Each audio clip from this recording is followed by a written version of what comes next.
En un mundo a la deriva, cuando la búsqueda e intentos humanos no bastan, solo una es la fuente de esperanza que llenará todo su ser. Es Dios, quien con su palabra viva y eficaz le habla hoy. Con ustedes, el pastor Óscar Velázquez.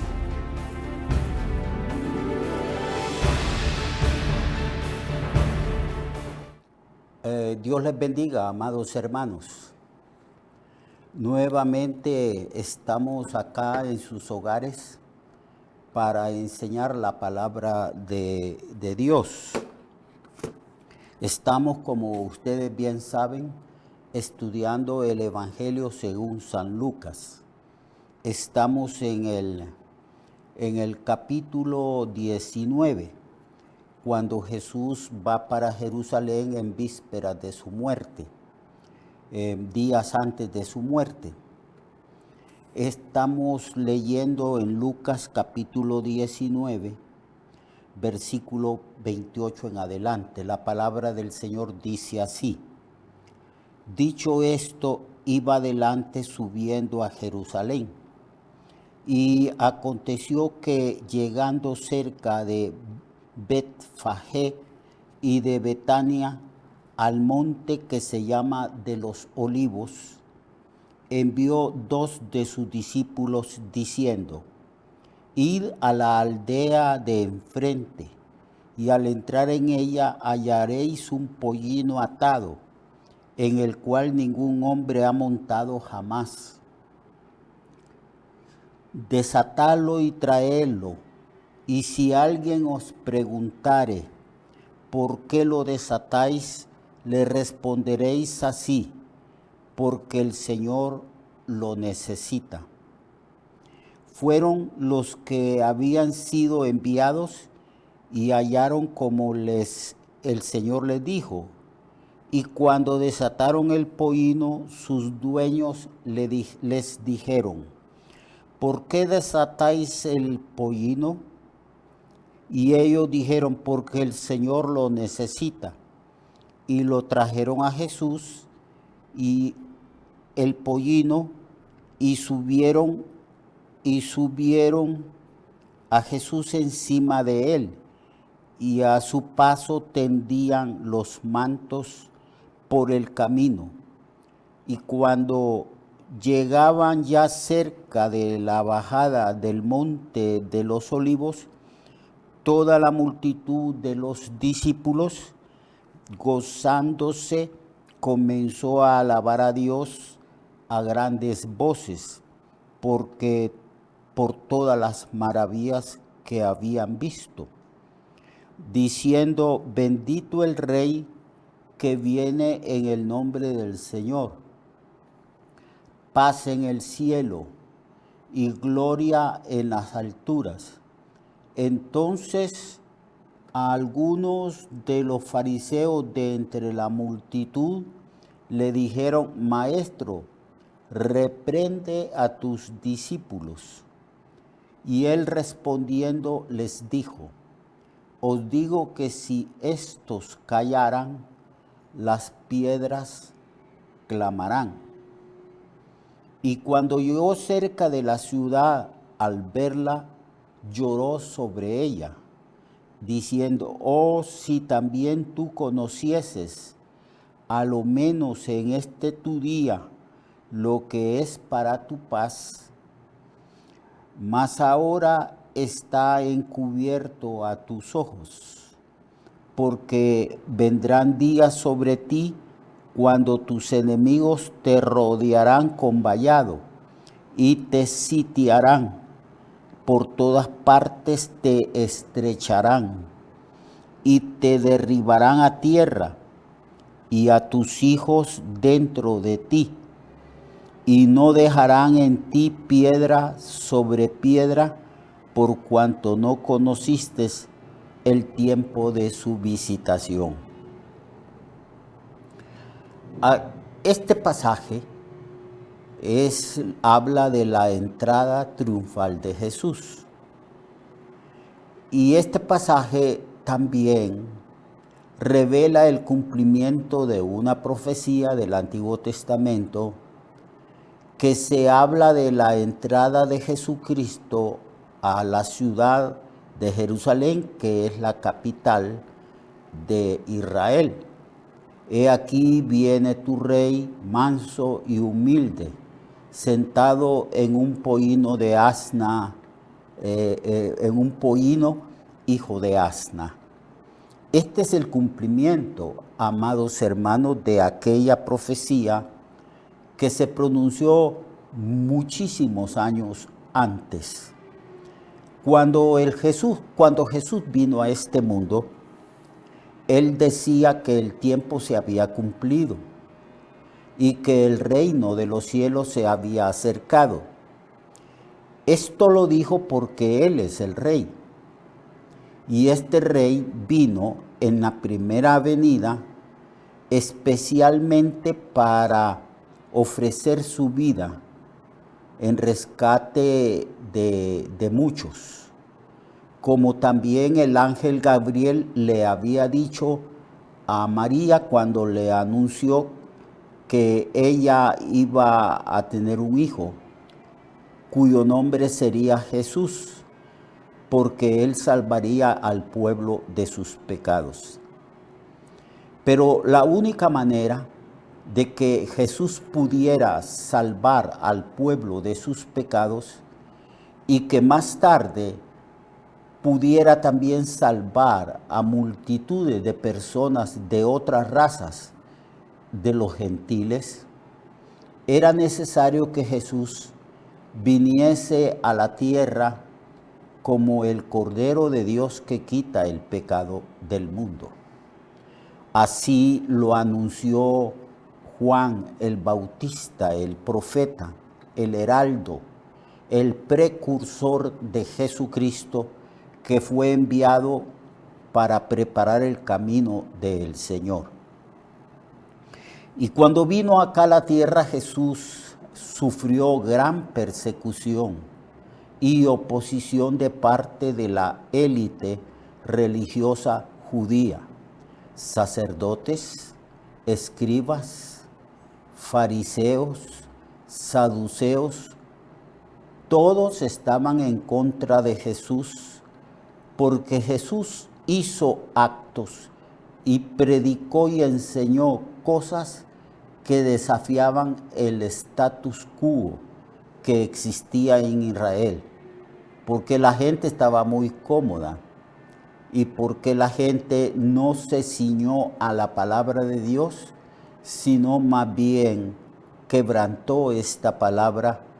Los religiosos por causa de sus tradiciones, y muchos de ellos llegaron a tener puestos importantes como los sacerdotes y como los gobernantes de Israel que fueron impuestos por el Imperio Romano. Así que Jesús sufrió mucha oposición. 2 veces declara las Sagradas Escrituras en el Nuevo Testamento que Jesús limpió el templo. Y entonces los religiosos de su tiempo cuestionaban la autoridad de Jesús porque no creyeron en él, como tampoco creyeron en Juan el Bautista, que fue el que anunció la venida del Rey. Y Jesús iba a cumplir dentro de poco tiempo la profecía de que él tenía que morir, dar su vida. Jesús explicó que él vino a esta tierra no para ser servido, sino para servir y poner su vida en rescate de muchos.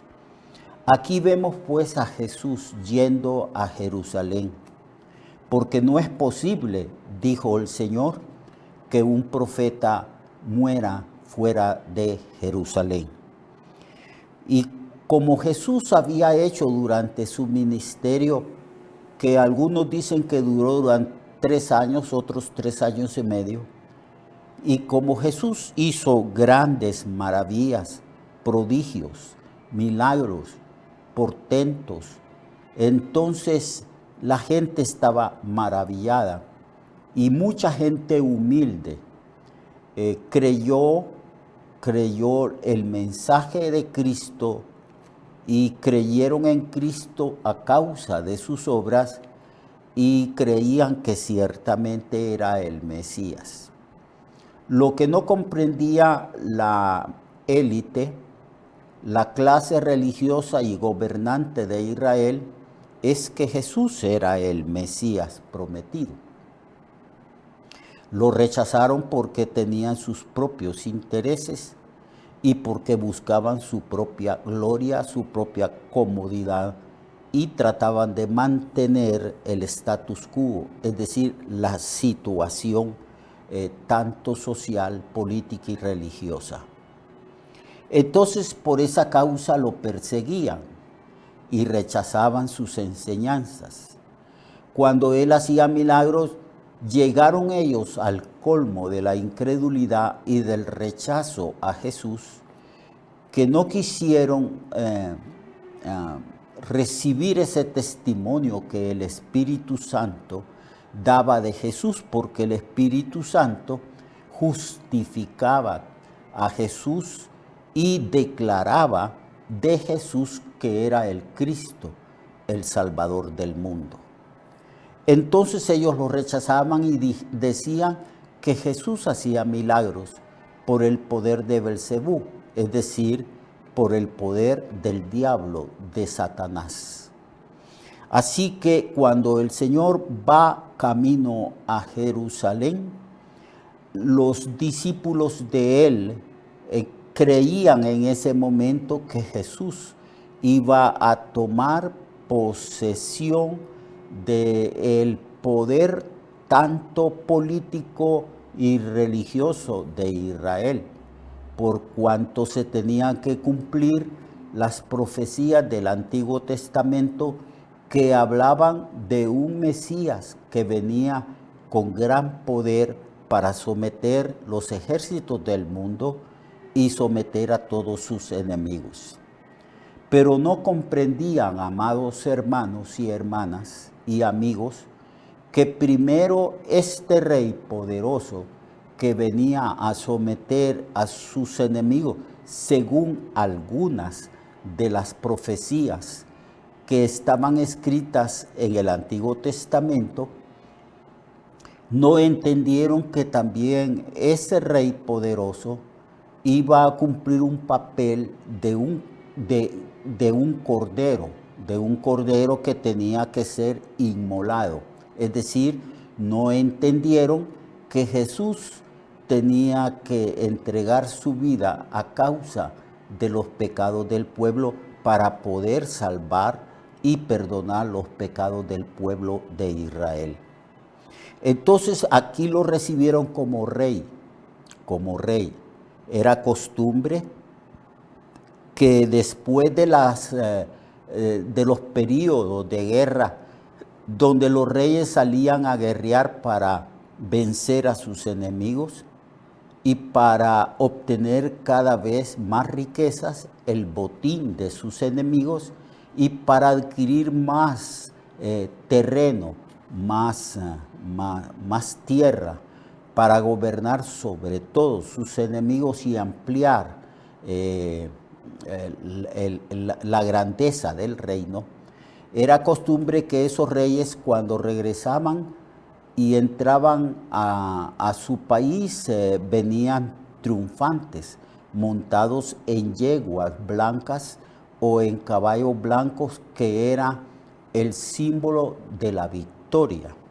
Pero aquí tenemos, amados hermanos, a Jesús cumpliendo otra profecía. En Apocalipsis aparece Jesús montado en caballo blanco con sus ejércitos montados en caballo blanco, porque él ya en Apocalipsis viene con gran poder y gloria para someter a todos sus enemigos.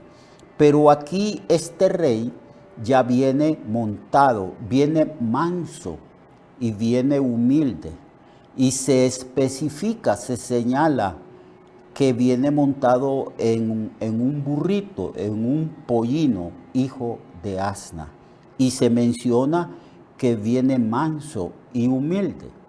No se menciona cómo venían los reyes de la tierra después de las campañas guerreras que venían triunfantes, montados en caballos blancos, se tocaban las bandas de guerra y sus enemigos venían detrás del rey y del ejército del rey encadenados, a pie, heridos y humillados.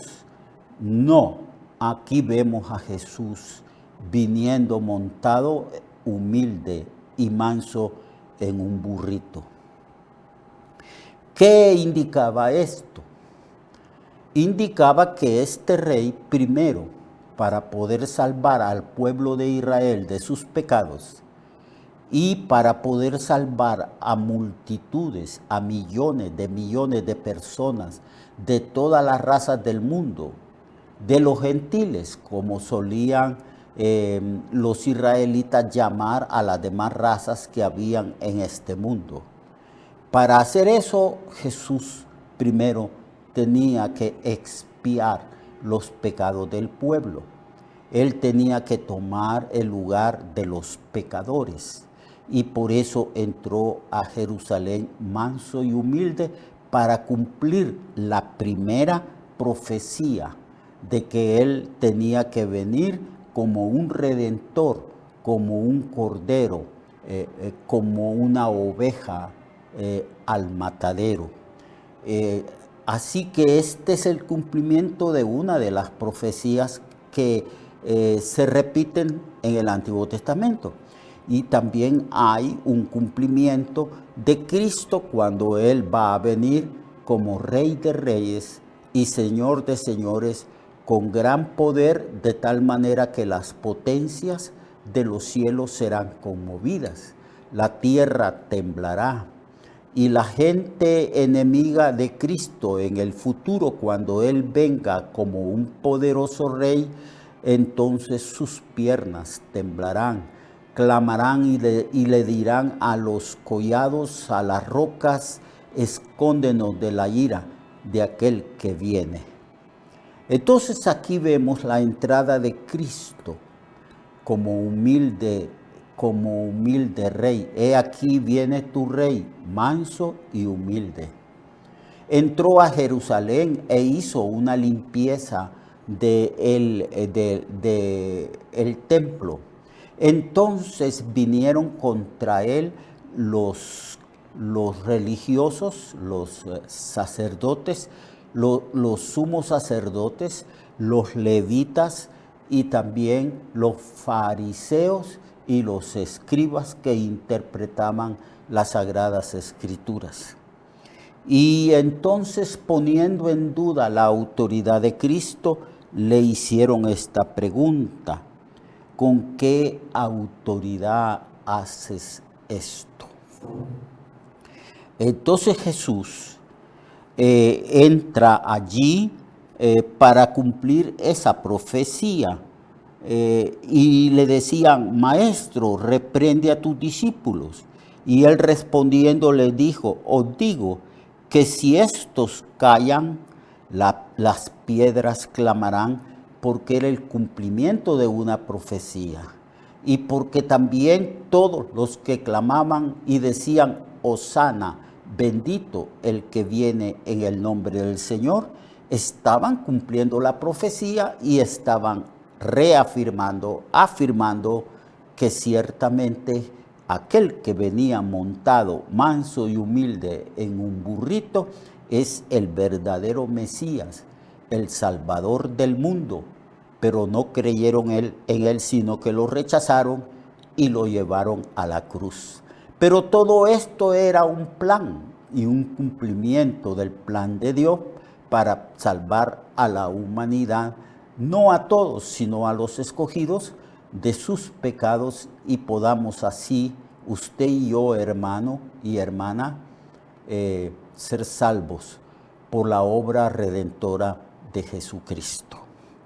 Mañana Amados hermanos y hermanas, continuaremos enseñando estas cosas, porque son cosas maravillosas y nos admiramos de las cosas maravillosas que hizo el Señor para salvarnos.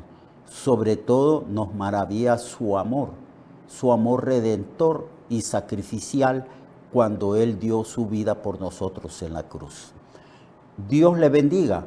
Lo espero a usted mañana para que continuemos estudiando este Evangelio según San Lucas. Hasta mañana. Recuerde que su vida puede cambiar y mejorar, porque la palabra de Dios es viva y eficaz, y más cortante que toda espada de dos filos. Hebreos 4:12. Nuestra oración y deseo es que esta palabra predicada lleve mucho fruto. Le esperamos en el próximo programa, a esta misma hora y en esta misma estación. Esta es una producción de Ministerios Reflexionarte, en colaboración con Cirkenu Network. Sus comentarios son bienvenidos. Escríbanos al correo reflexionartehn@gmail.com o al 504-9802-6186. 504-9802-6186.